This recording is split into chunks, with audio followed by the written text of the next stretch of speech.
So despite the sun, it's actually been very cold outside all day today. And those clouds over there is like snow coming over the mountains. So we've been inside all day.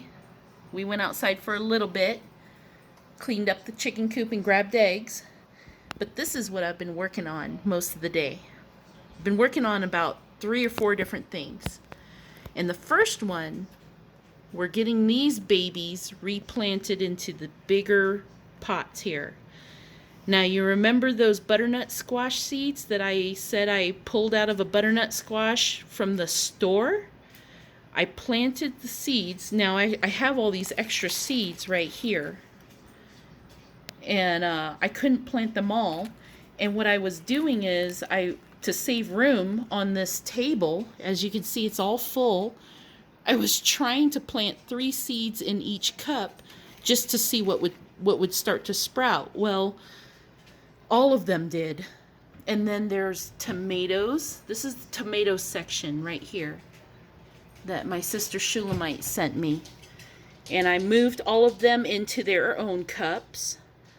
So there's 3, 6, 7, 8, 9, 10, 11. One more sprouted out unexpectedly. And then I have my celery right here, which I cut a couple of the stems off with the leaves and started dehydrating it, which I'll show you.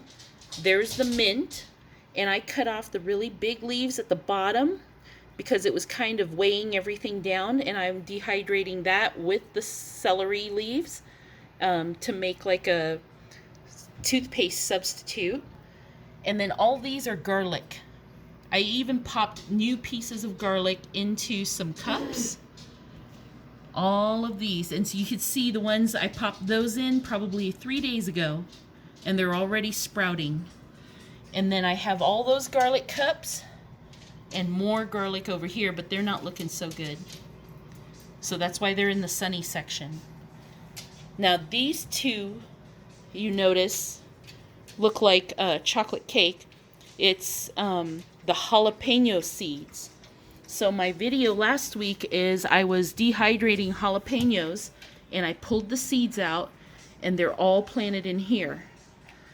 This morning we had a new baby right here. It's this one. This is a jalapeno plant that just popped up today. So yay. This is more butternut squash here. I think that is a sunflower. And then that's butternut, and that's butternut. Lots of butternuts. You can see all these butternut squash plants popping up. And then the big ones I put into the bigger plant. And then I've been watering them with distilled water. And gonna move them into bigger pots once they get a little taller. And hopefully once the nighttime freezes stop coming over, which I doubt is gonna happen, because if you see those clouds way out there, those are snow clouds. So that's one thing I worked on today, getting all that organized and replanted. And then I'm gonna take you over here to the dehydrator. We bought bananas and apples for lunches, and we had a bunch of extra apples. And so I'm dehydrating the apples. And then there's the mint and the celery leaves. Once all those dry out, I'm going to crush up the leaves, and I'm going to sprinkle them into the jars with the toothpaste substitute. So speaking of jarring, I have in here, this is another project I was working on. I have some leftover beef rib bones and a giant piece of pork shoulder bone. And I chopped up a leftover half of an onion. And this is the stock that I have right now. I don't know if it's beef broth or beef stock, but it's meat stock with onions. And I've been boiling that off and on since this morning. I've already started 1, 2, 3, 4 jars of that stock over there. And I've already canned 4 jars. And then I just added water to the pot when I started filling the jars.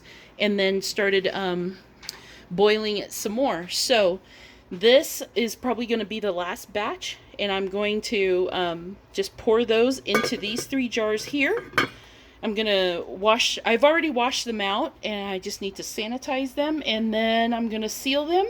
And if you noticed, my other supply is I have 2 cans of vegetable broth and 2 pork broths.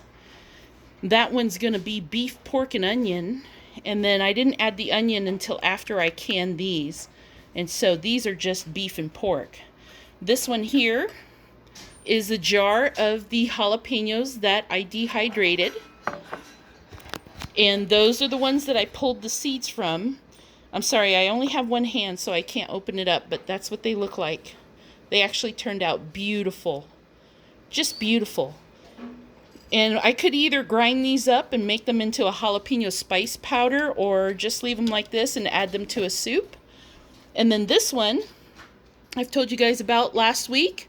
Remember the bacon grease? Clean bacon grease for cooking. It's a good lard substitute. Not the healthiest thing for you, but I mean, if you need it, you've got it. So, that's what we're working on today. And, oh, one last thing. Our little harvest from outside. So, outside, we have, 3 years ago, I bought some green onions from the store, chopped off the end of the stalk, and just popped it in the dirt. And it keeps growing even through winter. And so just a little while ago, Cold Springs King and I went outside to grab all these beautiful eggs. Look at the size of this bad boy. Literally like almost bigger than the palm of my hand. I bet you this one is a double yolker. But the girls gave us 6 eggs. 1, 2, 3, 4, 5, 6. Yep, 6 eggs and a handful of green onions that were just growing out in the garden. So garden outside, garden inside, canning over here, and then dehydrating over there. So lots of stuff going on. And just because we see the bread maker now, maybe we'll make a new loaf of bread. So always something to do on the weekend, you guys. And always keep it busy, but at least I know what's going into my food. And I know what's going into these jars. And when I need it, I can use it. And I know what's in it, right? Because if you make it yourself, you make it your home.